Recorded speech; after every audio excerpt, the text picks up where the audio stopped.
Hi there, and good afternoon.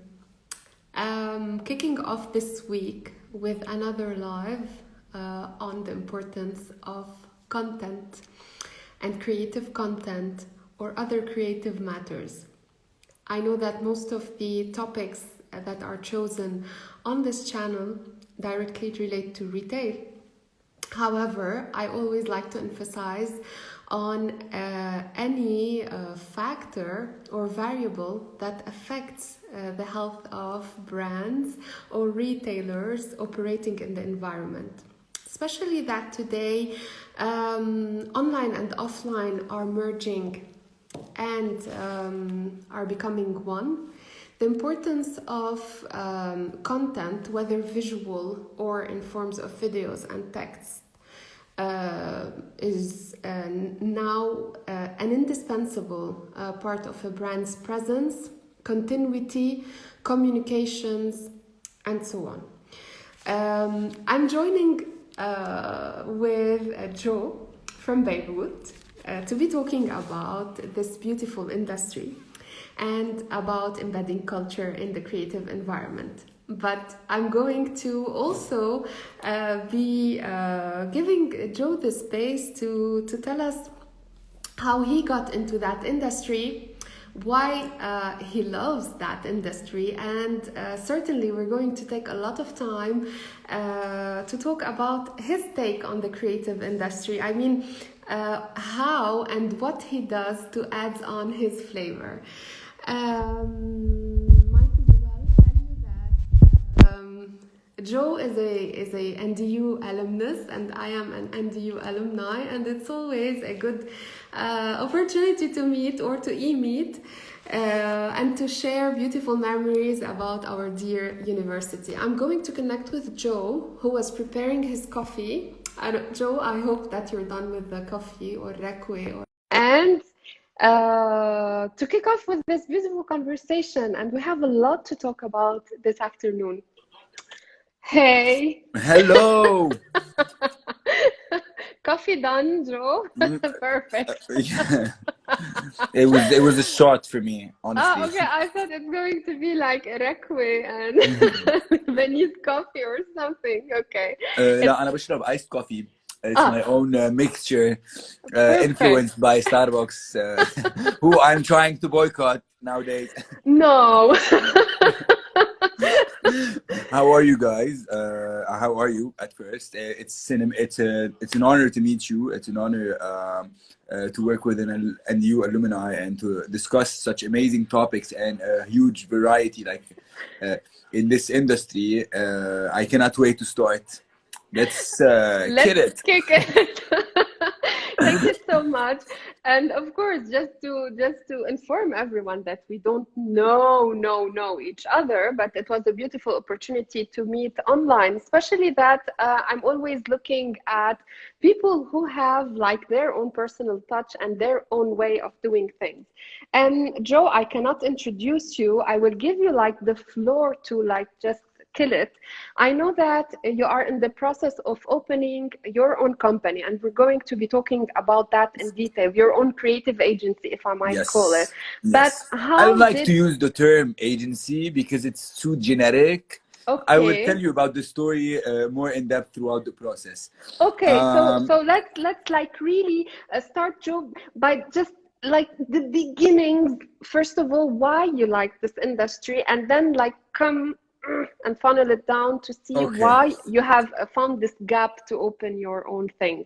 amazing. Okay, so it all started. I couldn't handle it anymore. I couldn't. يعني, people used to tell me like not people specifically. It's a hasty generalization. Like all my ex bosses and everyone that I worked with or I worked for. Um, used to give us like comments and you wanted to guide us and to lead their team in a way in a road that I wouldn't see is clear for everyone in this industry mainly. So I decided to open my own path and go solo. I wanted at first to compete with the Publicists, Wonderman Thompson, Leo Burnett, and all the big creative agencies in Lebanon, in the Middle East. And I saw that that these companies had this huge market that I wanted to penetrate and gain the respect of these industries. And then a thought triggered my mind, and I met CEO of a huge advertising agency in the Middle East, and this guy triggered me and told me, you're competing, you're rowing in a red ocean, and I didn't understand what he meant. Like, he told me, like, you're rowing in a red ocean. You're trying to compete with all these creative agencies that has a lot of departments, like more than 10,000 employees, huge teams, and everything. This is not the market. This is not. Yeah, it isn't something new. Mm. So I gave it a little thought, and instead of branding myself as an agency with my team, I decided to create a content creation firm. A Okay. content creation firm is something dispersed than any other agency. This content creation firm makes sure to metamorphose your company and your brand to a persona, to a human being. This human being, people can relate to it in any way whatsoever, emotionally, psychologically, physically, in any communication receptor a human can receive. And I decided to elaborate. At first, the first 3 months were so hard, like zero income. I wake up every day at 6 a.m. Start working from 8 till 8:30 p.m. And I'm not generating any income, but the patience is key, yani. And then I landed my first 3 clients مع بعض simultaneously, and I was like, whoa, what the fuck just happened here? And So I developed a team, and I told my team, listen, guys, I'm working 12 hours and a half every day. All I want from you is 4 hours every day. I want you to work from 10 till 2. You're giving me 4 hours added to my 12 hours. So imagine I have 12 people in my team. 12 people times 4. How much is it? You do the math. I'm doing the math. 24 and 24, 48. 48 add on to my 12 hours. It's 60 hours a day. We're doing 60 hours a day of work. And time is Okay. money. Yeah. Why I chose this industry? Advertising is the art of manipulation. There's 7 billion people in the world. There's 7 billion in reality. The government has a power to manipulate others in a way because they're in a sort of authority, and brands have the same authority as well because they have a product, they have something to offer, to contribute. Um, so uh, so you work on emotional pillars, like عواميد الأساس that people can relate to, like emotions. Like مثلا, I'm going to give you a quick example. For example, like, I want my company, my client, when I prepare his content and he wants to post his content, I want him to be proud of posting his content. I want him to be proud, and my content is fucking amazing to an extent that everyone that I'm on it, I'm proud of posting it. So this triggers an emotion in a way. This was a quick example, yani, We will and you talk about emotionally. that in detail, in detail, in detail. Yes, you have a lot of Joe, time to Joe, elaborate. Joe, Joe might the language. بركي في حدا under Yes, 18. yes. I know. I believe I know the language, the barrier, and The everything. barrier But language. I don't. I'm not generic at all. I'm authentic made. I like to I, be who I am really. And I am I've aggressive noted. in my speaking skills, and I'm gonna stay that way because this how attracts people. This is And what attracts people. so just like if I know sometimes people or you don't like labeling, but we need to describe things.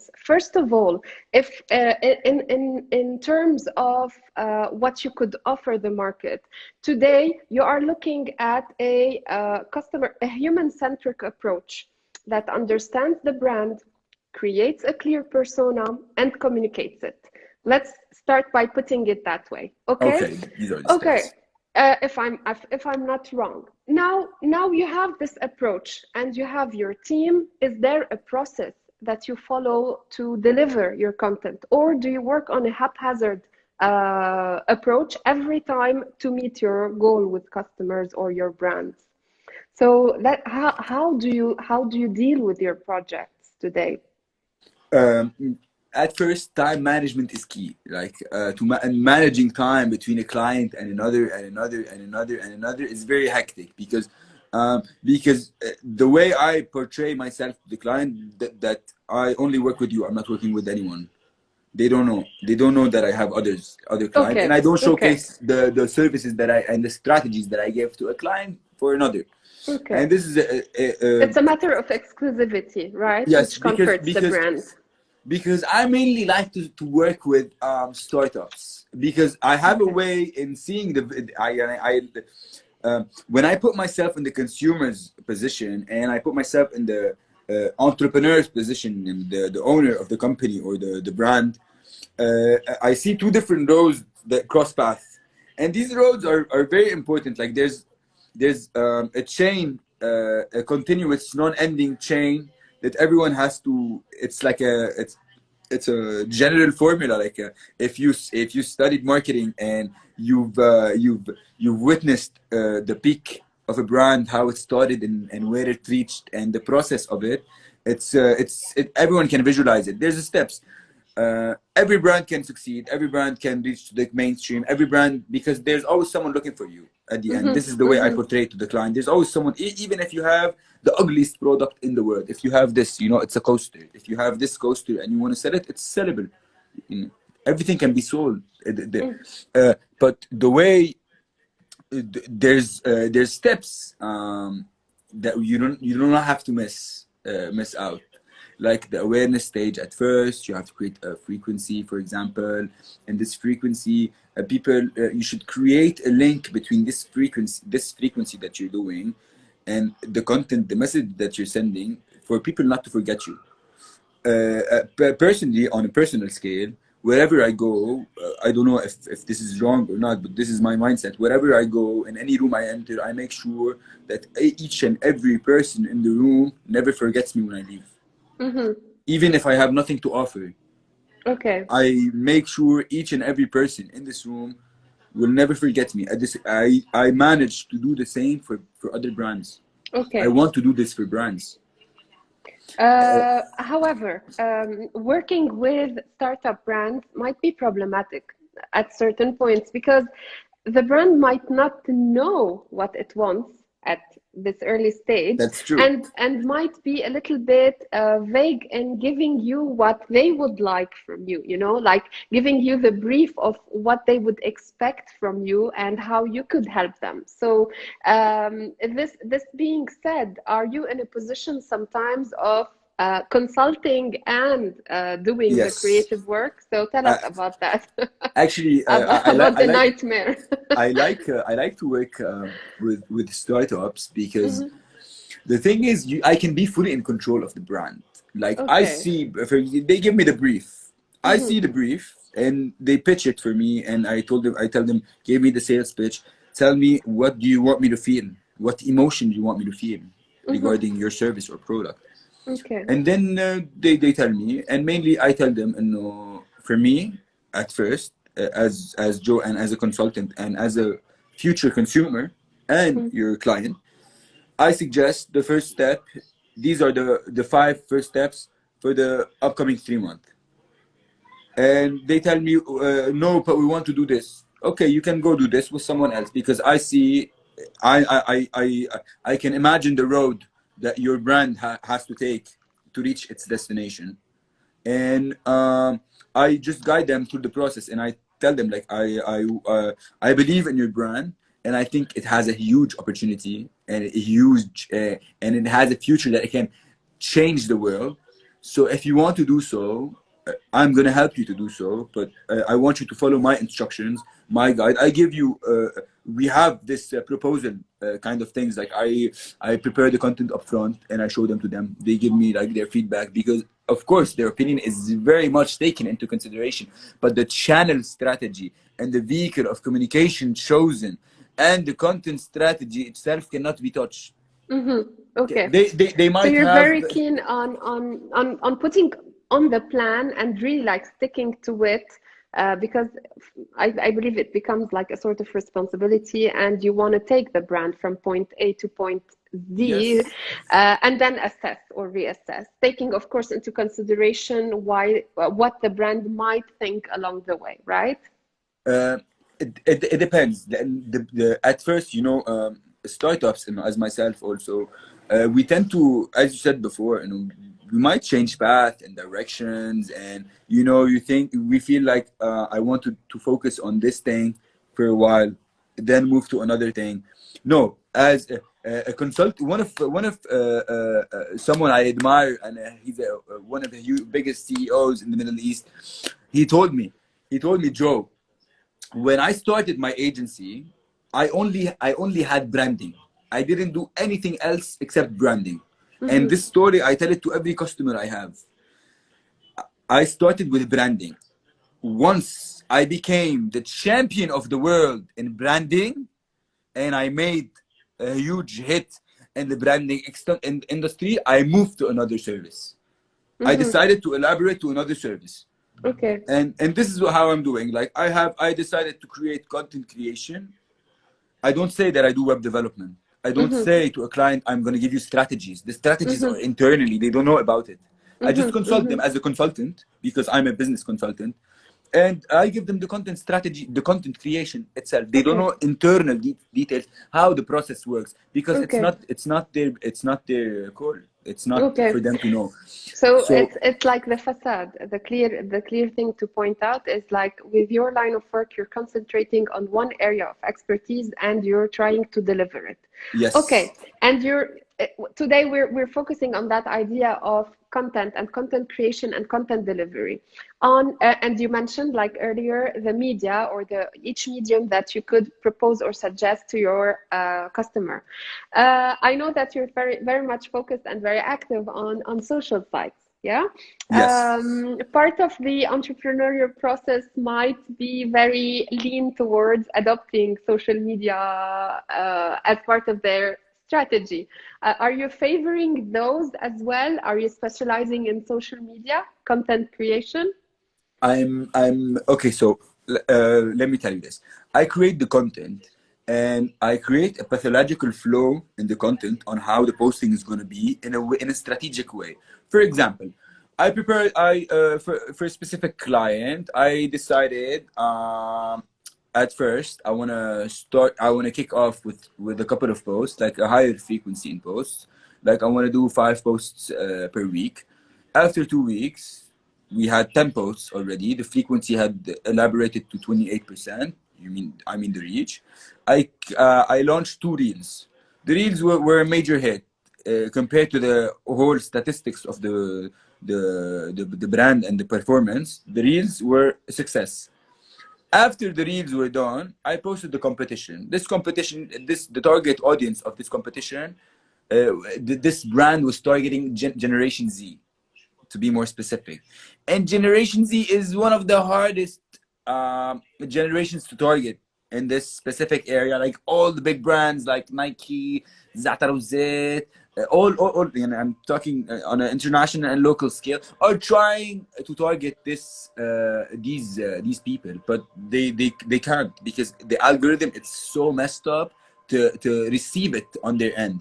Okay. So for my client, after I posted the 10 posts and the 2 reels and some frequency in the stories, I decided to launch a competition. This competition, the Gen Z might win PS5.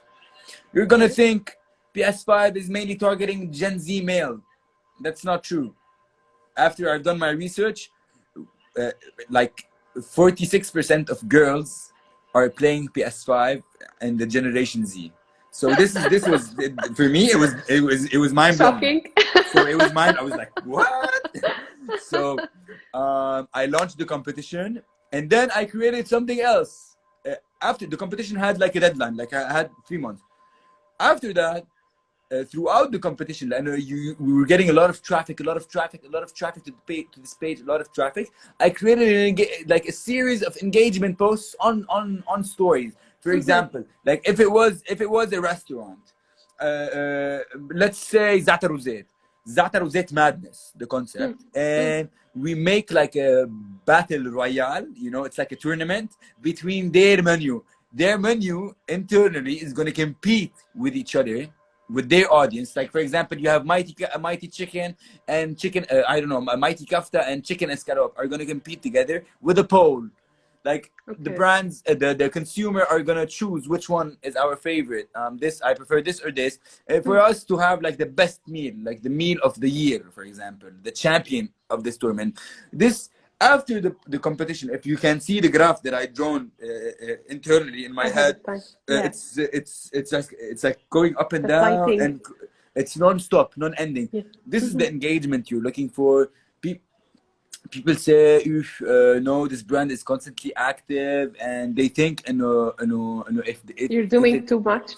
It's doing too much. That's nonsense. The algorithm, it's so messed up right now. Imagine before you used to scroll up only, and a bit of left right in a carousel post. وفي ستوريز هلا صار عندك فوق تحت شمال يمين اكس بوم بح يعني it's crazy in a way. So they need a champion to rule this industry.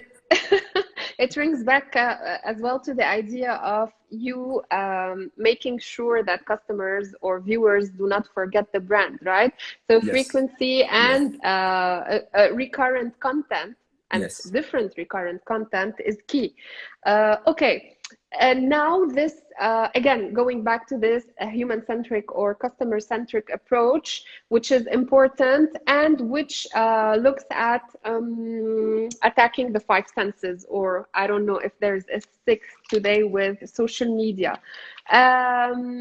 Customer experience, customer senses have been the center of many academic studies. And we know that customers do feel, and we have done a lot of testing in the physical store to approach customers through their five senses. Like, for example, changing light, or a combination of a nice smell and a good light. I don't know, you name it. Okay, today on social media, we have the visual effect, which is like the most prominent, and the textual effect, right? So how do we create that sense of important engagement when we're lacking most of our senses? So what's your take on that? Okay, so it depends mainly on the brand. For example, if it was a F&B place, if it was in an NFB place, when scrolling through the feed and you see this post, you have to experience this food in your mouth. You have to make the customer feel it in his mouth. Yani, I want him, if I'm working with an F, I want him to have this I want saliva. I want him to contract saliva in his mouth. How do you contract saliva? There's a specific time where people get hungry. There's a specific time, and if you target this specific time with your specific audience who've already tried this product, you can even go more in depth. Regarding this topic, it's very broad. I have a partner. He's a web developer, and he has a company, and we're sister companies, يعني. And I mainly outsource some big projects to him as development and web development. And he created this application. It's an internal application for restaurants and hotels and everything related to the F&B industry mainly. So this app uses many platforms, and it can, not many platforms. I mean, it has many services internally, like in the marketing, the operations, the staff, the order, and everything mainly. So internally is the marketing part that is very important, that we are working on to elaborate. The data that we're going to extract from the marketing is going to be used to target the people and to make them, regarding انت شو ضايقة من قبل من عنا, what you ordered through the app is going to pop out pop up عندك through the media, because everything is linked in a way. And this is the crazy part. Yeah. The part of I've tried, for example, chicken, because it's my favorite thing ever, chicken escalope. Chicken escalope.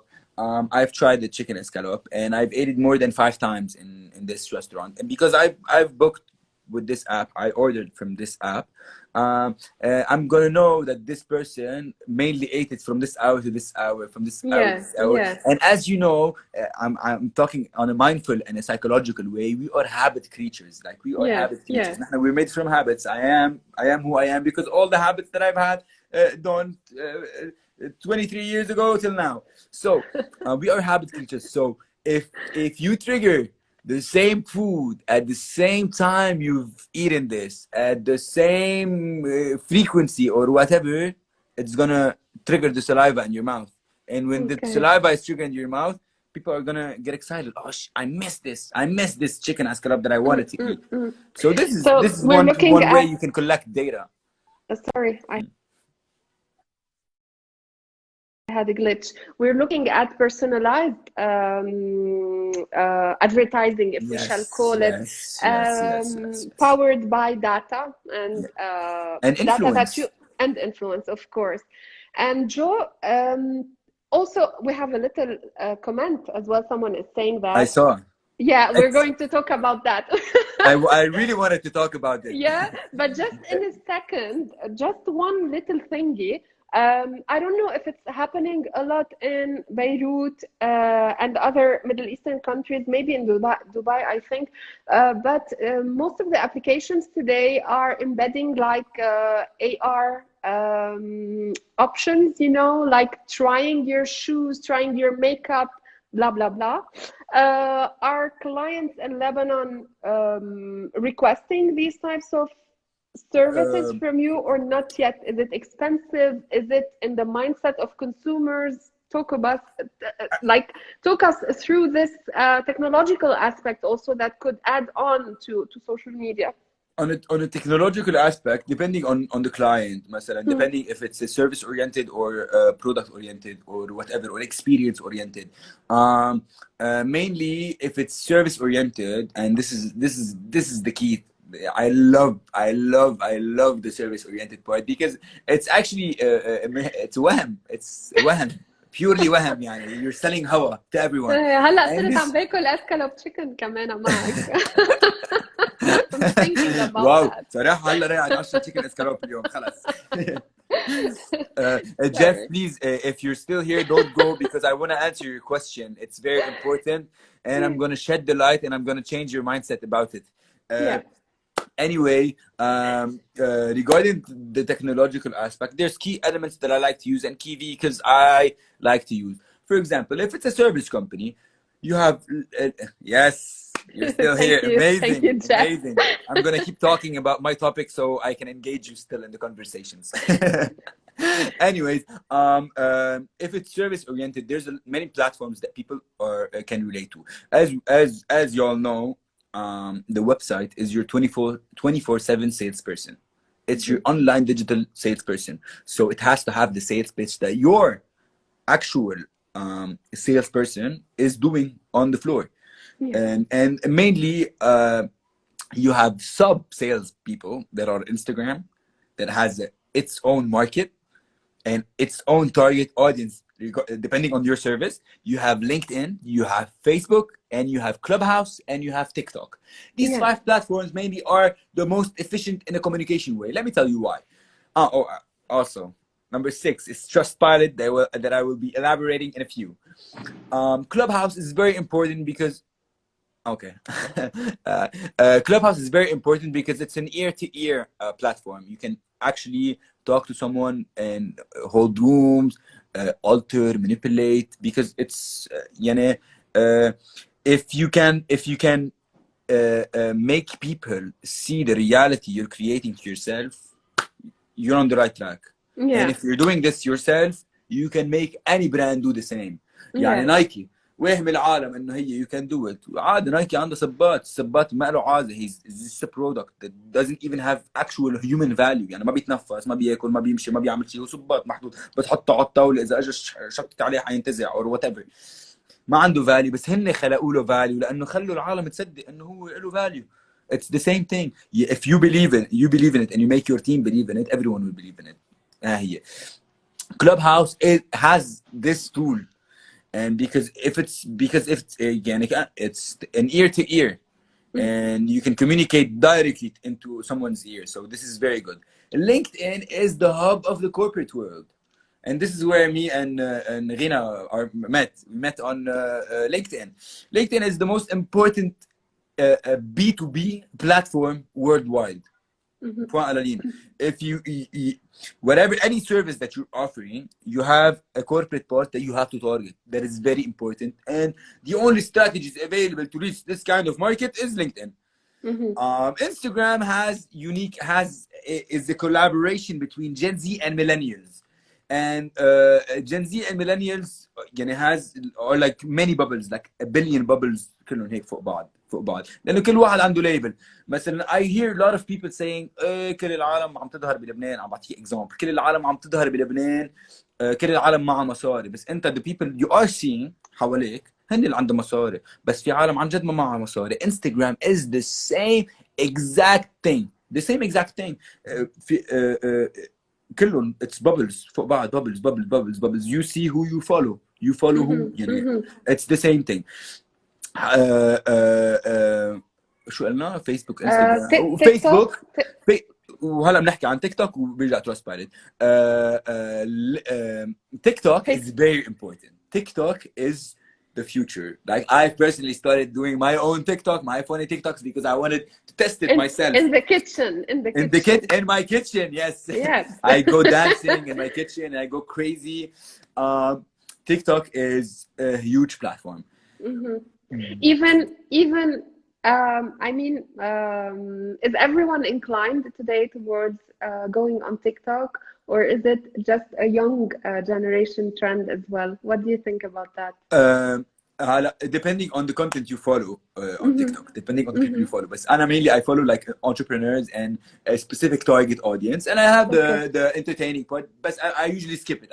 Because I don't care about entertaining. I can entertain myself daily. How I see it, you have a little margin of Gen Y. You have a little margin of Gen X. You have like 1% of people targeting age from 70 till 89, and the others are Gen Z. Millennials كمان بيطلعوا 20%. That's how I see it, because I don't have the actual statistics. No one has them. And the others are Gen Z.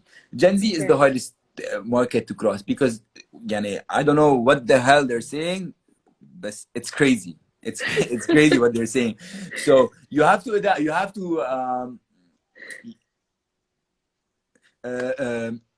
TikTok has this funnel of this thing that you have to be confident on it in order to succeed.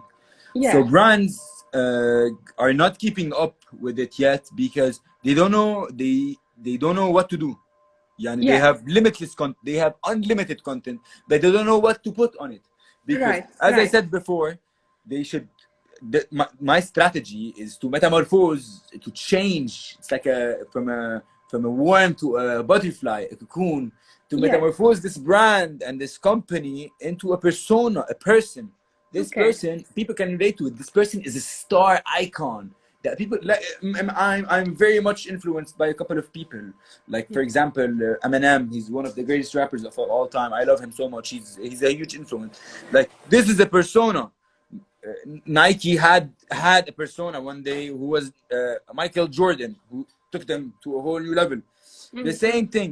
Brands have to have a persona, and this persona people should be so cool and a star to relate to it. And this star should be on TikTok. Okay. Joe, hold that thought. Jeff, thank you for your comment. I don't know if we can just after Joe finishes, and if Joe allows it, I would be happy أكيد. to invite you in. However, if we don't have the time to do that, please DM me, and I would love to do a special with you on that topic. هلا, Joe, the question is the following: would we endanger a brand persona's representation throughout different platforms? Because on TikTok, we have a certain vibe that we should follow, on Insta as well, on Facebook as well, on LinkedIn as well. Sometimes most of the companies who are capable and able to could be present on many social sites, diffusing, of course, content that relates to each and every social The site. brand. However, would I be like endangering my brand's persona through acting upon the channel's requirements each time I am on that specific channel? Actually, you should put des intervalles يعني. It's like عندك Brackets. this scope, or Mm-hmm. let me rephrase it, this spectrum. You have this spectrum from this to this. You don't Yes. have to break it. You have to Okay. stay on the same team. uh, and the cool thing about social media is, مثلا, the way I portray myself on Instagram or on TikTok is not who I really am. Mm-hmm. يعني I might show more confidence or an egocentric part on Instagram, but that's not who I am. This is the personality that I portrayed on social media to be tough. This is Mm-hmm. this is my this is my mindset. Uh, Okay. but and the same thing big brands should do in companies. يعني, for example, if we're talking about Nike and they created this fake person, this fake personality on Instagram, people are not gonna know, because people usually believe what they see on social media and they make the judgment. So you can However, alter this. however, today transparency is becoming an issue. For instance, is there like a degree of respectability of what I can say, not to endanger like the core persona or the brand's ethos? Because some brands, some brands might have failed to do so. This is just like, you it, know, it, it depends on the culture embedded in the company. مثلا أنا my company, for example, as Large Flamingo, I don't like to, I love to use the word controversy, because for yes. me the word controversy is amazing, and I cannot see the negative part of it. Let's call it positively provocative. Let's use Okay. this term. I like to be positive, provocative, and authentic, and challenging and confident. And these are the pillars that we use. These are the values, and this is the four uh, uh, uh, character trait of a persona that I Yeah. want to portray on social media for my brand. This is Okay. this is what I want, and this happens. Okay, okay, okay. Let's Yes, take yes, Serena. Serena, yes. Let's take I just Serena. answered it. The core values you create. هلا company هلا it's that is launching any startup that I'm working for, or helping support. I tell them, you have to. David Ogilvy said it in his book. I love David Ogilvy. He's amazing. I'm gonna talk about the book parts afterwards because I'm a book enthusiast. David Ogilvy said in his book, in order to a brand to succeed, you have to embed a culture internally. For example, Mhm, okay, it's very cool to have a pool table in the office or whatever. These are so cool, but there's a key value and characteristics and personas and هيدا, because you are a sample of this brand. You are a mhm, mhm, sample of this mhm, brand, mhm, so you mhm. have to maintain this image and these characteristics in in Internally in and reflect any them in any externally. position you're in. Of course, yeah. At this is it. This is Yeah. it. Okay. Okay. Serena, I hope you've answered your question. Funneling down, Joe, to what we might have today in hand is like your baby project. Okay. Yes. So the large flamingo, what's Yes. happening with it? And Oh, is it in the final stages, or are they? I know that you have started with 3 clients, so mabruk for that. What merci. are the I next have steps? the next steps. Uh, Thank you, Serena. Uh, Thank you, Serena. Serena's dad is actually amazing. He's an amazing speaker as well. I've been in many conferences he's hosted. He's like a next level, top shelf. بصراحة شابو. Um, uh, yeah. I, about the large flamingo goal. Okay, personally, I have a waiting list and clients. I have overload of clients that I cannot support. I cannot offer my services because I'm overwhelmed. And building a team and a core value in a team is the most hectic part. This is the most challenging part. Imagine like you have to.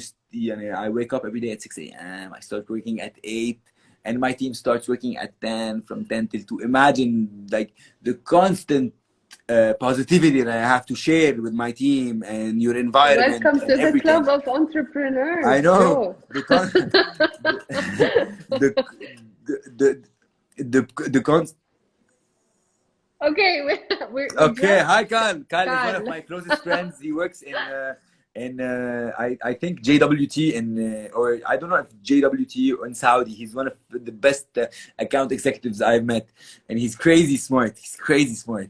I Hello, love the audience, by Carl. the way. Thank Today you it's for fun fire. attending. So, uh, Joe, just a little parenthesis. BBDO. I'm sorry. كارثة. Sorry Carl, about that. Large Flamingo is a content creation firm. We create content for clients. For our clients, we metamorphose their brand and their company into a persona, a person, a star icon that people can relate to it in any way whatsoever, emotionally, psychologically, physically, any physical or emotional receptor موجود على العالم. In a few words. In a few words. Okay, now how can we give us like some timelines, some deadlines and stuff like that? I know you're overwhelmed, but let's say you got a project, depending of course on the size of the brand and the brand needs. But for are you in the follow-up style of doing just one task and getting a brand in and out, or are you in this culture of following up and growing a brand along the way as you go? Honestly, I haven't thought about it yet, about this process, because every day I wake up with a mindset, because I like to mark a presence with a brand and leave. I wanted this is what I wanted to do at first. Yeah. But I'm actually working with some really cool clients. Like Okay. I have this client in Dubai that is crazy. Like the services that he's offering are actually legit, and I am actually fan of this lifestyle. So I don't know about him honestly, but others mainly I just want to mark my territory and leave. Like I've done Okay. with other Okay. clients, I've worked freelancing on the side. Okay. It depends if I find, because I also have my own businesses other than Large Flamingo. I have a couple of drop shipping websites within because I have an entrepreneur mindset. Like I like to make money all the time and non-stop. يعني motor لحالها هيدي on the side. بس I wanna at first I started Large Flamingo. I only wanted to write copy. I only wanted Yes. to write copy. Yes. I was fascinated by the power of communication. I was fascinated about Joseph Sugarman. Joseph Sugarman is one of the biggest copywriters of all time. I've copied his book around 7 times because he has this charismatic tone of voice in his writing that Yes. is crazy, that is Mm. next level. Wow, and I love it. So I only wanted to offer copy, and I wanted to create the content. I wanted to write the brief for the content, and I pass it to a graphic designer that it's Yes. in-house Yes. or with an Yes. agency Yes. or whatever. But then I decided, why not me supervising the team? And then it Mm. became a better, A wider clearer, a scope. clearer composition of the Yes. services that you might offer. Okay, Uh, so but still to make it clear for everyone. So we are mainly content creating, and we are doing like the labeling or the packaging of our content through beautiful visuals, videos, or all that jazz. yes. And you're mainly specializing in everything related to social media and the presence of on social media. And Social media is very important, but I've used some actor on operational or on the floor strategies. Okay. Let me give you an Okay. example. I had a Like client. guerrilla marketing Uh, operation. Actually, that's my goal. I want to do this award-winning guerrilla marketing. I love. That's my goal, yani. This is Okay. the target that I want to reach, yani. But I've done some more. It's مثل marionette. Because you can alter the people however you want. Um, I've done this strategy. I've generated rate cards. Okay, there's this place that has like 12 barbers. Okay. Okay, and each barber grooms around 30 Clients. 30 individual a day. Okay. So 12 times 30, the number is huge and for the Haida. So I generated rate cards for each barber. We paid 150,000 for each barber, nothing, Okay. and we took them out Okay. on a date, on a journey, and they ate at the restaurant. They created a pitch for them and everything, and I made like a small script for them to tell the consumer while grooming them because they're in their comfort zone. So we Right. managed to give and we managed to share about this place for more than 6,000 people Okay. through word of mouth. Through word of mouth, which is The like toughest super quality. and the Yeah. most legit advertising way in the world. Yeah. Okay. So Right. I like to tackle these Creating advocacy, creating yes, advocacy through the actions that you're doing. Okay, yes. beautiful. Thank you Joe, yourself. should we? I feel like I'm teaching again. Joe, should we try? I don't know if Jeff is still online, and I don't know if I am beyond the time limit of the Insta Live, but do you want me to invite Farid, thank Jeff you. and Yes, of Jeff? course. I'd Uh, love to. I'd love to hear his perspective because he's a Gen Z. By the way, I consider myself the president of Generation Z. I like to label myself as because I am actually Generation Z. I was born on 28 November 1997. I'm like the border. من الأساسات تبع. So I consider myself the president of the Generation Z, and I'm gonna control okay. each and every audience of them. And Okay, that is scary. Jeff, Jeff, could you please try to request in because I don't think you're following the page. I can't find you. So try to do that, yes, and I'll accept your invitation, and we'll do like a little intervention for a couple of minutes, if you don't mind. So yeah, I think we did the round. Joe, did we like talk about everything we wanted to talk about? mainly, and it's limitless. Mainly. I It's know. limitless, and I still have like a billion thoughts in my mind that I I know. wanted to share. And the I, conversation is amazing, honestly, and the flow was amazing. Everything I've seen previous interviews, and I wanted to make ours the most special. Hello. Hey How Jeff, are you? Hey Joe, how are you? hi, All hi, good? hi, how hi. are you, man? It's a long time Fantastic. no see. Same here, mate. Same here. It's been a long time, innit? And Jeff, where are you Yeah. connecting from, if I may ask? From the UK. Okay, I'm connected from the UK, Southampton specifically. But okay. I'm quite ecstatic to be on the live because I love this conversation basically and Thank you. how social media is changing everything, specifically marketing, and how to actually communicate the brand to the producer, to the customers, basically. And So, like TikTok is changing everything, it's changing the game, basically. But like before I start, like basically, yeah, that's pretty much it. okay, thank you. So Jeff, what can you add on what Joe has been telling us? I mean, All right. to enrich that. And Joe, Okay. Joe, feel free to Thank you. as a king. Exactly. Okay. Jeff, go on, please. All right. Now, when I said Instagram is dying out, specifically why is because back then, Instagram in 2015, 16, everybody felt like Instagram should be something to post content that's extremely polished, right? It should be Yeah, perfect, like a yeah. runway model, basically. Anything they had to do, it had to look flawless.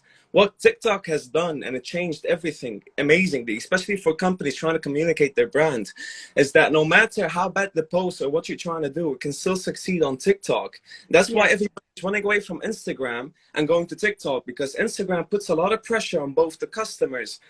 If you're trying to find a target customer or like people that are using the social media platform, and the business basically the companies to actually work hard to succeed in Instagram. But on TikTok, I could just post anything that has anything that's relatable or extremely funny or extremely relatable, and it can blow up overnight. I can gain about like 10,000 followers overnight if I just posted one extremely funny video.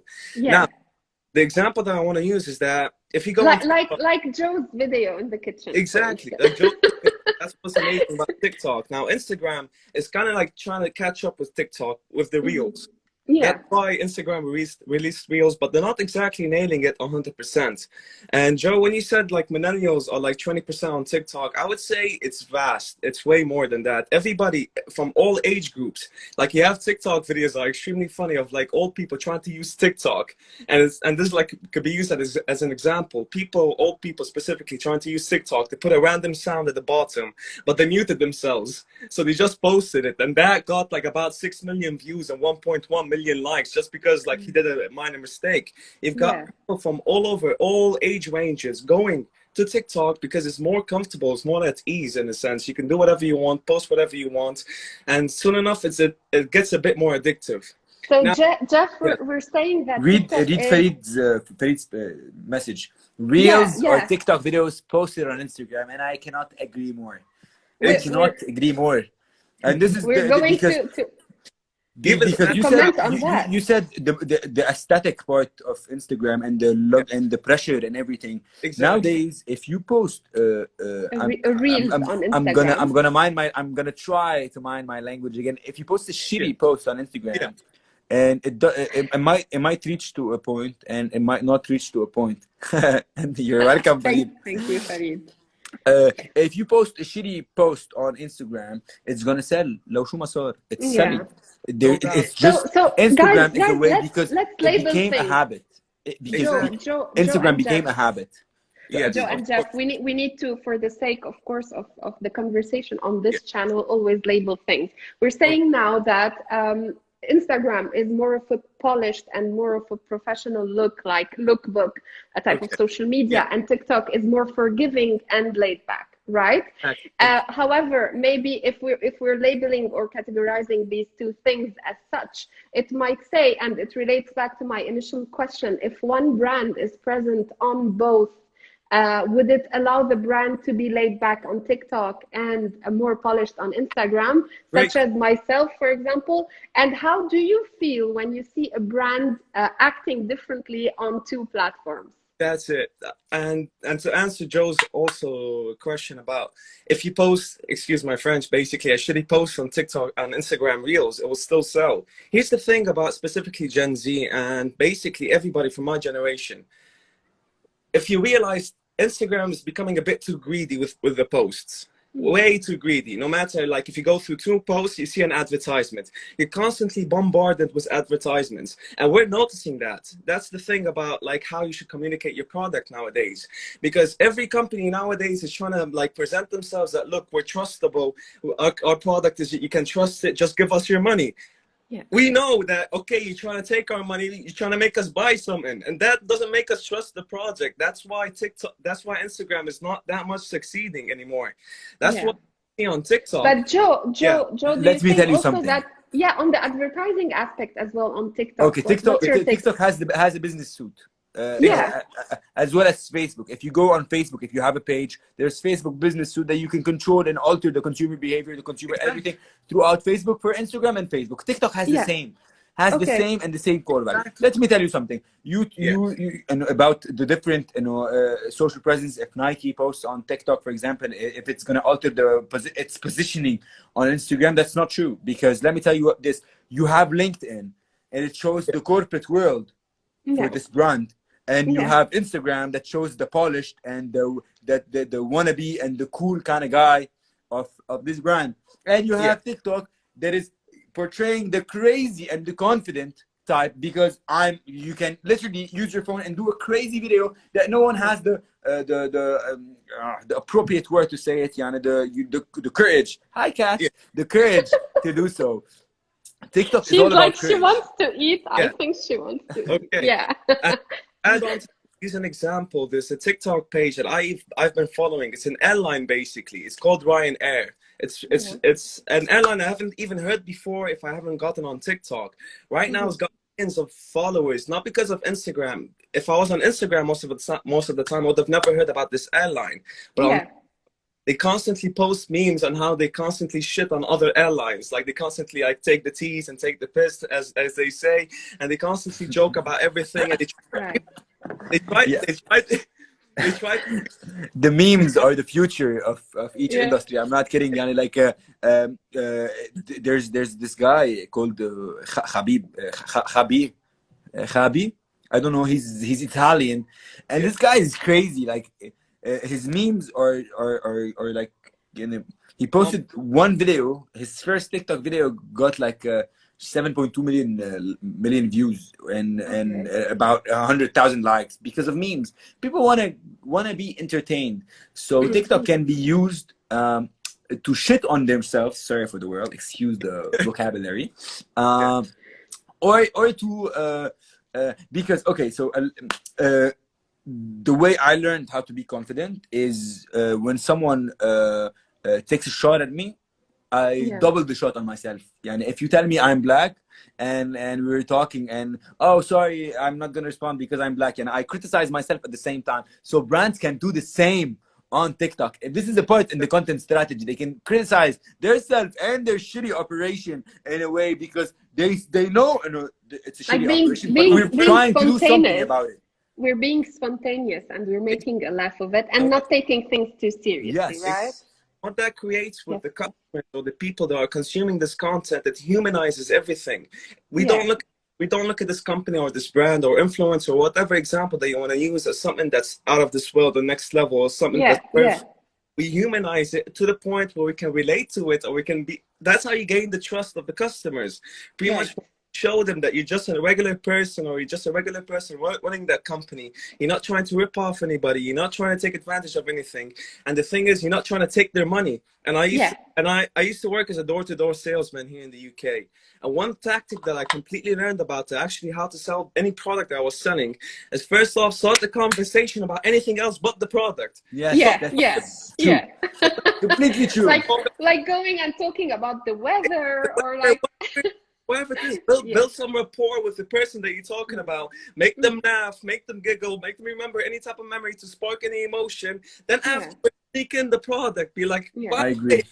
About this that could solve that problem, and so on and so forth. And if you implement that on TikTok, and this is why Instagram isn't succeeding that much, and Instagram might change its game, might not change its game.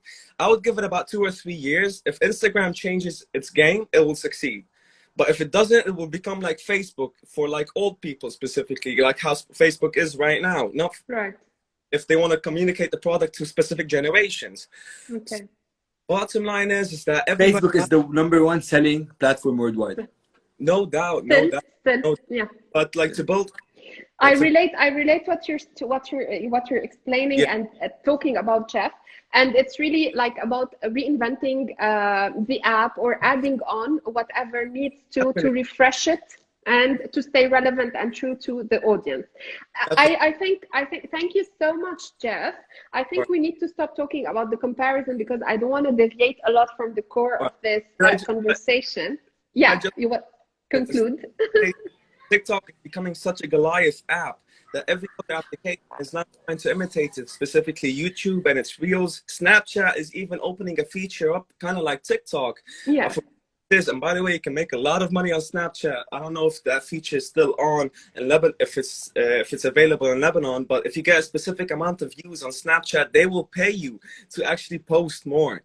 I know a person who got about $15,000 just because his Snapchat post got about like 200,000 views, and that's not even nearly comparable to the TikTok Creator Fund. Snapchat compete with TikTok. It kind of shows how threatening TikTok is to other social media platforms. Okay. That's a point to hang on to. Thank you so much, Jeff, for your insight, and hope to talk soon on other. Jeff, very nice talking to you. Thank you so much. Looking forward to seeing you in Lebanon very soon. Coming in 7 days, so it's gonna be amazing. Okay. Bye bye. Thanks. Bye-bye. Bye. Thank you. So Joe, back to you. Thank you for giving Jeff the time to to intervene. It's good to always share. I think also or to have this global vision on how people think about social media, how they use them, and it would give you, I believe, more visibility on how you want to act upon. Right? Kamena, at the beginning, you always said that you would relate, you would do your exercise, you would do your research, and then you would act upon that. Like, to conclude this beautiful conversation, how important is reading, studying, looking at facts and figures and data and statistics in this world of social media that most of people take lightly and say, like, yeah, like, just post something and it will do Okay. the job. If you're a university student, I think you should drop off. If anyone's listening to you, should drop off because you can learn anything online. If you're a university student, studying the media, no one can teach you media. It's something embedded. You can learn it all by yourself, and you cannot learn it until you try it. You have How to can try. we You have post to. this on NDU's site now? I'm sorry, and you, I love you, but you gave me a lot. You know, you gave me. However, we should say, like, you're saying that there is a lot of richness, right, around us. But however, shouldn't we tame a little bit the knowledge that's coming in? Because having a lot of knowledge sometimes is disturbing. How can we filter and organize ourselves? Because you certainly have a filter system to make more sense of the data that you're gathering, because there's a lot out there. Shouldn't this be confusing at a certain point? You have to filter your content. You have to filter what you're absorbing. Right. For me, you know, personally myself, I have this mindset that I really wanted to talk about. الحياة وهم. الحياة وهم. Everything is fake. The phone that I'm using is fake. The couch is fake. My pants is fake. Everything other than me, you, and animals and nature is fake. It's man-made. كل شيء وهم. وهمينا. There's 7 billion وهم. If you have the authority توهم غيرك, your brand is going to succeed because it's وهم. يعني, so just again, contextualizing, we're contextualizing this in a media world, right? I believed it internally as a mindful person, and I adopted it to my work.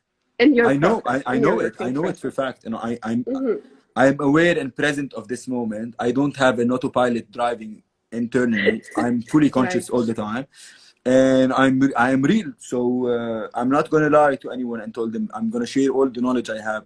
I know everything is fake, and the thing is, I have the upper hand because people don't know this, but I want to share it to people, and I'm gonna use it for my advantage and for each brand I work for in their advantage. Right. Okay. Mic drop. Okay.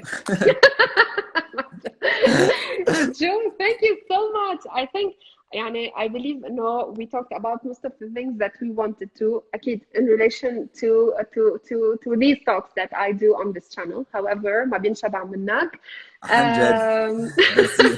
Thank you so much for your time, for sharing all of this with us.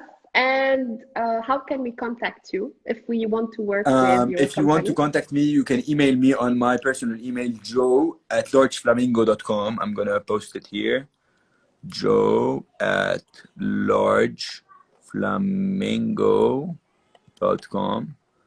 And we can always drop a message on LinkedIn. Yes, you can find me on LinkedIn, and you can go in my bio, on my profile, on my bio, and there's a link tree, and there's all the social media platforms that I'm available on.